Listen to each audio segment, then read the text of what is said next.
Eu, como fizeram todos os colegas que me antecederam, não posso deixar de tratar, aliás, é com esse propósito que eu venho à tribuna tratar do momento político que o Brasil vive.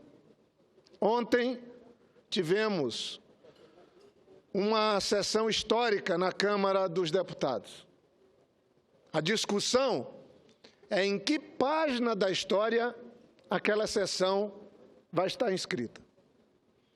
Eu sou daqueles que não tenho nenhuma dúvida que teremos aquele episódio pela primeira vez transmitido ao vivo, acompanhado em tempo real pelas redes sociais, ocupando uma das mais tristes páginas da nossa história. Foi vexatório, foi vergonhoso nós vermos as recorrentes manifestações que se desvinculavam da seriedade do momento importante que o Brasil estava vivendo. A possibilidade de retirada do poder, antes da conclusão do mandato, uma presidenta dita, inclusive, por seus maiores algozes e adversários, uma presidenta honesta, de um governo que recebeu 54 milhões de votos há menos de 2 anos. É muito sério o momento que nós estamos vivendo. O mundo inteiro se pergunta como uma nação do tamanho do Brasil, com 203 milhões de habitantes, com uma democracia conquistada a duras penas, vive uma situação tão vexatória. Eu queria, colegas senadores e senadoras, todos se perguntavam como será o dia seguinte, após a execução do plano de Eduardo Cunha. Nós chegamos no dia seguinte. Hoje é o dia seguinte. E nós temos que seguir nos perguntando o que queremos para o nosso país, o que queremos para o povo brasileiro. Será que, nesse ambiente de intolerância, onde brasileiros deixam de conversar com outros, onde um grupo não aceita que outro grupo ou que outros brasileiros entrem e ocupem o mesmo espaço, depois desse ambiente de intolerância e de ódio, agora estamos partindo para as decisões. Chegamos ao dia seguinte, e eu pergunto, a Câmara dos Deputados, a Casa do Povo, ela está maior ou menor hoje? E eu respondo, eu acho que está menor. É o que se comenta. Eu tenho que respeitar. É uma casa legislativa, vamos respeitar. Agora, o desafio é no Senado. Falava ainda agora com o senador Magno Malta. Nós temos que conversar, dialogar, estabelecer. Eu estou fazendo um registro daquilo que vi e daquilo que o mundo comenta. Mas nós, no Senado Federal, na Casa da Federação, temos a responsabilidade de tentar encontrar um caminho que não agrave mais ainda a crise brasileira. Que possa pacificar o nosso país. Que possa fazer um reencontro de todos nós na democracia. Eu compreendo os que vão às ruas protestar, cobrar e criticar. É parte do jogo democrático. Da mesma maneira que fiz ontem, acompanhando a manifestação bonita, emocionante dos movimentos sociais, de pessoas simples do nosso povo, que estavam preocupadas em deixar bem claro que são defensoras da democracia. Os milhões de pessoas que estão indo às ruas em defesa da democracia e contra o golpe, não estão indo porque querem bater palmas para o governo da presidenta Dilma e do PT, não. Muitos têm críticas, têm cobranças a fazer, mas sabem separar as críticas as cobranças da defesa de um valor tão importante. O que está em jogo é que o que acontecerá se for efetivado, por exemplo, esse atalho à Constituição e se for efetivada a retirada antes do fim do mandato de uma presidenta honesta. Nós vamos ter um precedente para que qualquer prefeito que esteja enfrentando dificuldade ou mal avaliação também possa ser apiado do poder. O mesmo com o governo. A insegurança vai vir junto. E eu acho que o Senado Federal é a casa que pode, com serenidade, de maneira, eu diria até suprapartidariamente, buscar encontrar um caminho para que o país não veja a situação se agravar. A narrativa do golpe é sempre a mesma, não importa em que tempo, em que país. Ela é a mesma. Um grupo se junta, descontente, usa argumentos, envelopam seus argumentos e, como a gente está vendo no Brasil, envelopam numa onda dita moralizadora, que quando a gente vê uma votação aberta igual a de ontem, a gente passa um verdadeiro vexame. É absolutamente vergonhoso ver o que nós vimos ontem. Tão vergonhoso que foi a mais longa transmissão ao vivo, me parece que das grandes emissoras de televisão, a Rede Globo passou 4 horas sem ter a coragem, nenhum dos seus jornalistas, de um breve comentário sobre aquele espetáculo deprimente que nós vimos na Câmara dos Deputados ontem. 4 horas ao vivo sem ter a coragem de fazer sequer comentário. O mundo inteiro comenta hoje. Aqui, a imprensa comenta, a imprensa internacional. Vejam só o que dizem aqui alguns jornais. O Financial Times, analistas e até mesmo alguns políticos da oposição temem que a votação de domingo contra Dilma possa ter dado início a uma transição arriscada. É o País. Ele fala que desde 1985, do Brasil se reencontrando com a democracia, nenhum relatório jurídico foi lido com base jurídica que poderia justificar o crime de responsabilidade para a presidenta Dilma cair. O The Guardian. A presidenta Dilma Rousseff sofreu uma grande derrota neste domingo, diz o jornal, em um Congresso hostil e contaminado pela corrupção. Isso é um dos principais jornais do mundo, registrando nas páginas de destaque. O The New York Times. O potencial impeachment representa um risco e cria um sério teste para a democracia do Brasil. Um país, há tempos, envolto em crise econômica e que até agora, 4 dos 8 presidentes eleitos desde 1950 não conseguem terminar seus mandatos, diz o The New York Times. O La Nación, um cenário mais condizente com uma partida de futebol do que com um dos momentos mais importantes na história da Câmara dos Deputados. Isso é o que aquela imprensa internacional diz. A CNN, o pedido de impeachment da presidenta Dilma é uma vingança mesquinha orquestrada por políticos acusados de crimes muito mais graves e sérios que os da presidenta. Para citar alguns, o Washington Post também faz uma citação dizendo que o país atravessa um momento perigoso e que, em circunstâncias duvidosas, uma presidenta pode ser afastada por um Congresso tão impopular quanto ela. Então, esses são os fatos. Essa é a realidade.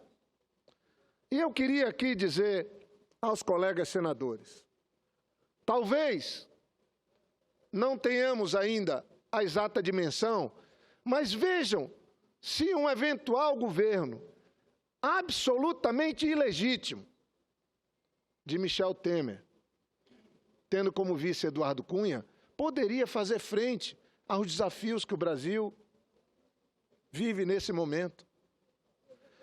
Alguém pode perguntar, enquanto o processo que está aqui, agora no Senado, que tem o papel de julgá-lo nos prazos que a Constituição estabelece, será que vai ter alguém na rua cobrando rapidez para que o Michel Temer e o Eduardo Cunha assumam a presidência desse país?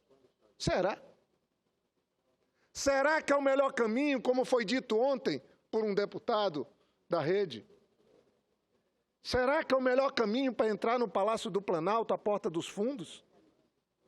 Ou qual é o melhor caminho para entrar no Palácio do Planalto? Certamente é a rampa dos eleitos. Esse é o ponto fundamental.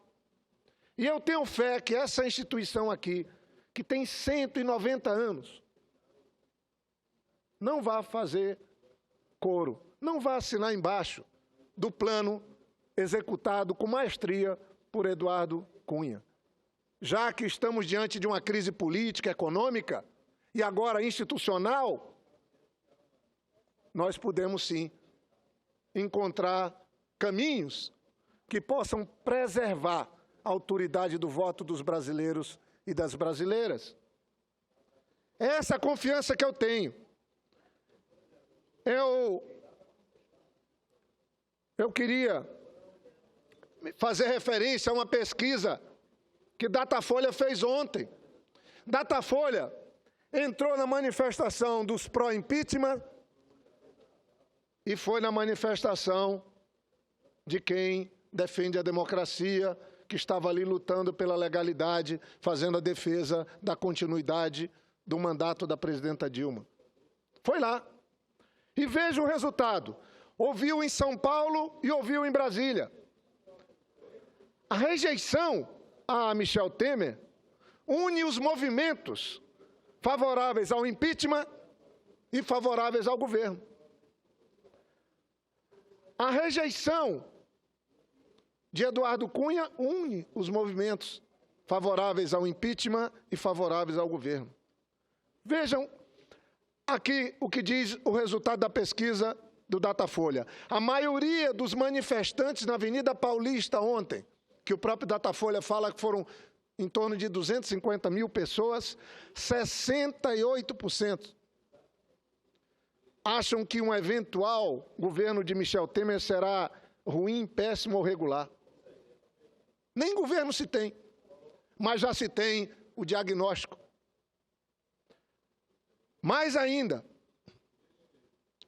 nós pegamos também aqui do Datafolha o resultado lá no evento, em apoio, com mais de 50 mil pessoas, no centro de São Paulo, no Vale do Anhangabaú. A avaliação é ainda pior entre os manifestantes, obviamente, a favor da legalidade.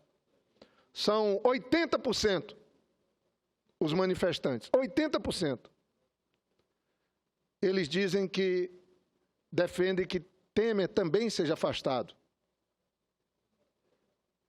E quase 90% dizem que ele seria um governo ruim ou péssimo.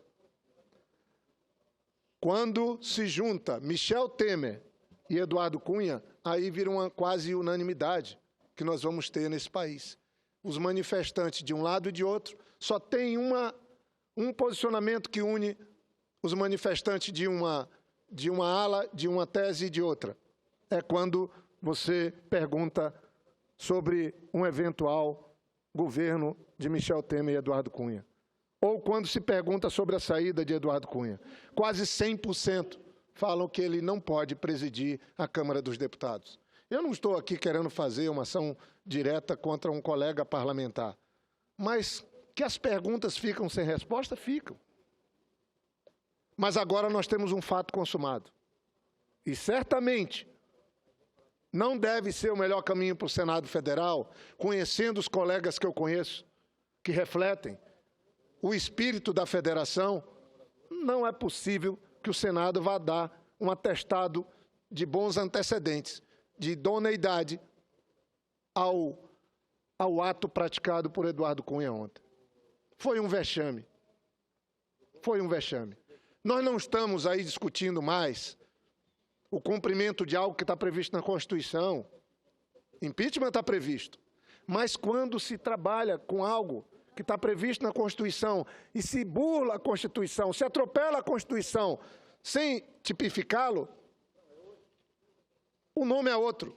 Por isso que eu queria, sinceramente, fazer um apelo aqui aos colegas senadores e senadoras. Eu acho, respeitando uma parcela enorme da Câmara dos Deputados, mas eu acho que a Câmara dos Deputados emprestou para o país ontem o que ela tem de pior. O que ela tem de pior. E o Brasil espera de cada um de nós o que nós temos de melhor e não de pior.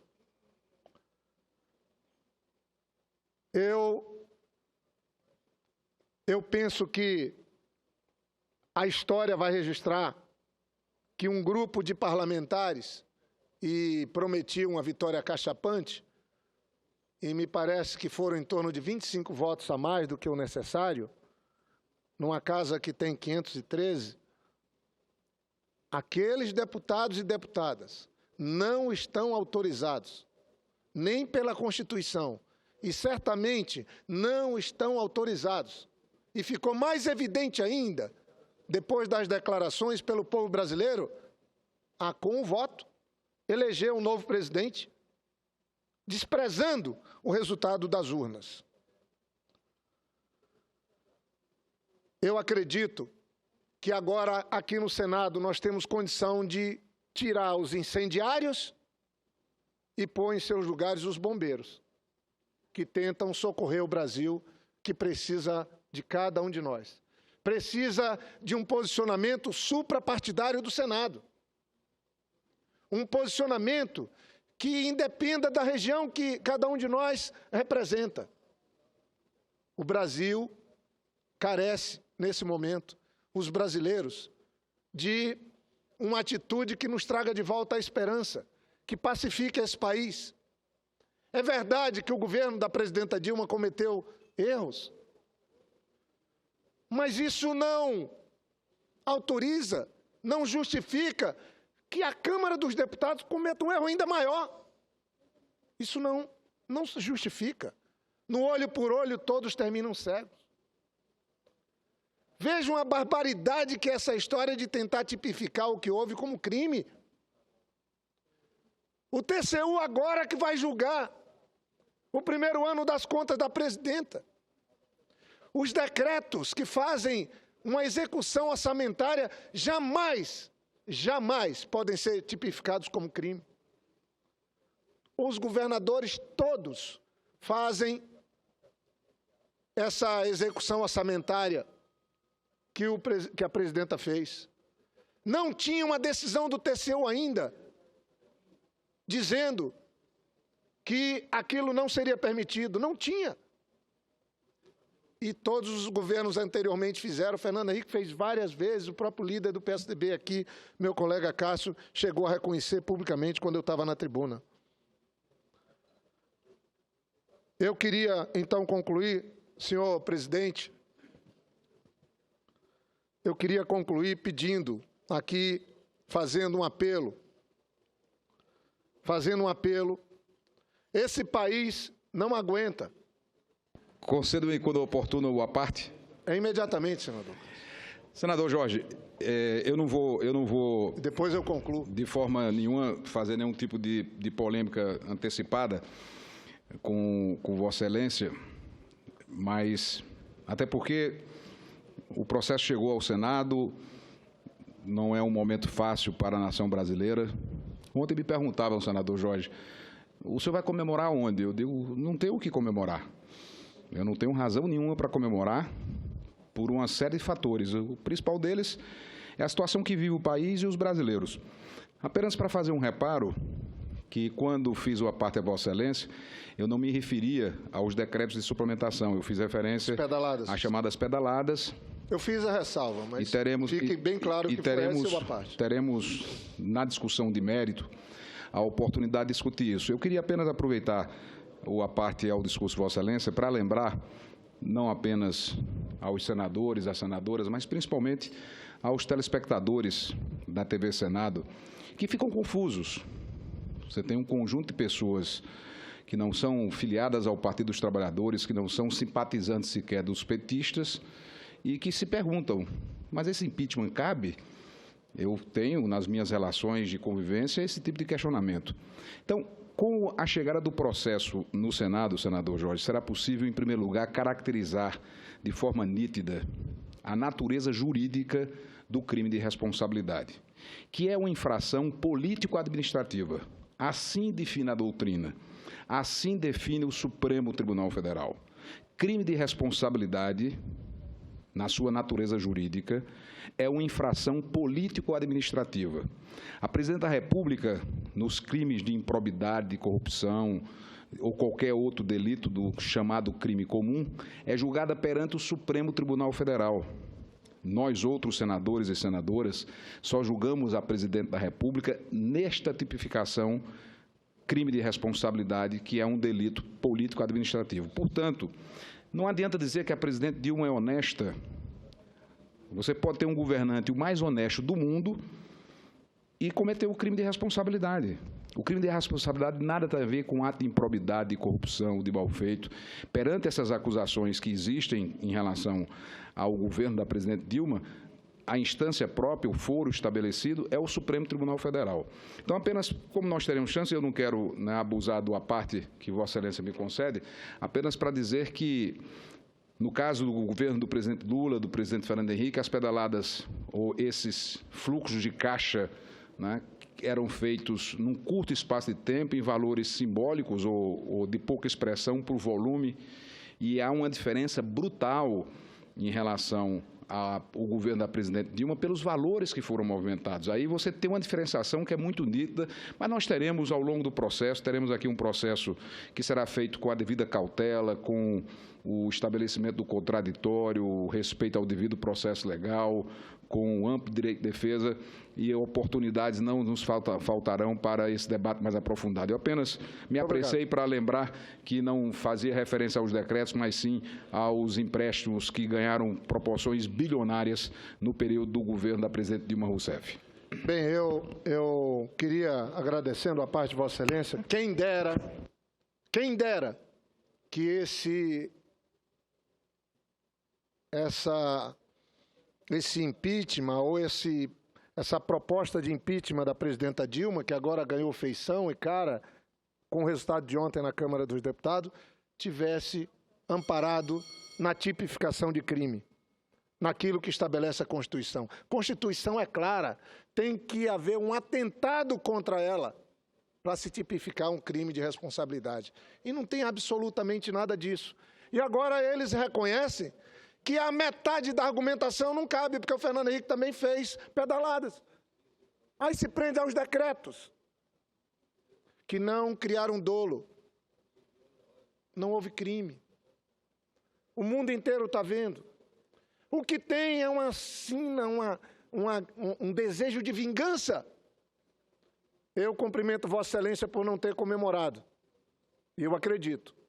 Mas, certamente, ontem, nas mansões de Brasília, era uísque a rodo, celebrando e agradecendo a Eduardo Cunha por ter levado o Brasil para esse abismo. Estamos na beira do abismo. E agora cabe ao Senado tirar o Brasil desse abismo. E aqui, confiando no rito, que obedecerá à Constituição que o presidente Renan vai conduzir, eu espero que possamos dar a nossa contribuição. Cada um de nós vai ser chamado para ajudar o Brasil a não piorar. Quero concluir dizendo e perguntando: o Brasil, com os problemas econômicos, com esse enfrentamento político, com o povo na rua, aguenta ou não aguenta um governo Michel Temer com Eduardo Cunha de vice ou vice-versa? Eduardo Cunha com Michel Temer. Não aguenta. Eles vão ter que entrar pela porta dos fundos do Palácio do Planalto, porque pela rampa, só com voto popular. Quem é que vai dar apoio? Quem é que vai dar sustentação a um governo, a um eventual governo ilegítimo? Por isso que é importante. Ainda temos tempo. O Senado Federal certamente pode ser a casa que, por ser a instituição mais antiga da República, pode ser a casa que ponha fim a esse desejo de vingança. Eu confesso particularmente que fiquei muito decepcionado com o vice-presidente Michel Temer. Me chocou as cenas de um filme de terror que eu vi.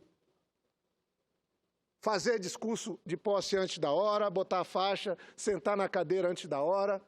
O que está em jogo é algo muito mais sério. Não são nossas preferências. O que está em jogo é o nosso país. Esse país que a duras penas conquistou a democracia. Democracia que é uma referência no nosso continente. É uma referência nos países emergentes e que agora está ameaçada por uma sede de vingança de um presidente de poder no Brasil, que é o presidente da Câmara.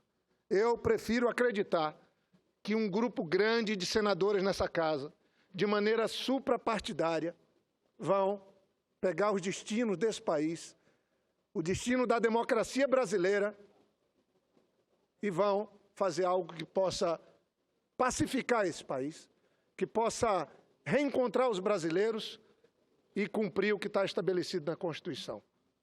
Eu vou estar aqui como vice-presidente, como um colega, procurando ajudar o Brasil a vencer esse momento de dificuldade. Aí não para desfazer o que a Câmara fez, mas para fazer aquilo que precisa ser feito nessa hora de crise tão grave que o nosso Brasil enfrenta. Que Deus possa nos permitir, juntos, com o trabalho, com a serenidade, dialogando, encontrarmos uma saída que possa ajudar o Brasil a vencer a crise e a pacificar o nosso povo, fortalecendo a democracia. Muito obrigado, senhor.